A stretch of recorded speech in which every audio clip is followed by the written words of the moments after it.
বিশ্ব দেখেছে ফিলিস্তিনের কাছে এটা নাই, সেটা নাই, ওইটা নাই, সেটা নাই, ওইটা নাই, সেটা নাই, ওইটা নাই, সেটা নাই, ঘর নাই, বাড়ি নাই, টাকা নাই, খাবার নাই, এই নাই, সেই নাই। ঈমানের জজবাটা আছে। প্রত্যেকটা ছবি খেয়াল করে দেখবেন, এমন ভাবে পড়ে মনে হয় যেন প্রত্যেকদিন দেখে দেখে এখন তাদের কাছে বন্ধু হয়ে গেছে। ওই দিন একজনকে দেখলাম ওই মিষ্টি বিতরণ করতেছে, চকলেট বিতরণ করতেছে। হ্যাঁ, জিজ্ঞেস করতেছে আপনি এত খুশি কেন?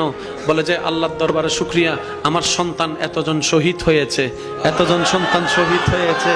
এই যে একটা জজবা বিশ্বের ইতিহাসে এটা কারো কাছেই নাই, আল্লাহ আমাদেরকে দান করেছেন। ওয়াল্লাহে বিশ্বের মুসলমান যদি সমস্ত কিছুকে পিছনে ফেলে শুধু একবারের জন্য, 1 ঘন্টার জন্য, 5টা মিনিটের জন্য, শুধু একটা কথা সব ভুলে যে 5টা মিনিটের জন্য যদি সারা বিশ্বের মুসলমানরা একটা কথা বলে, সব বাদ, আমরা এক।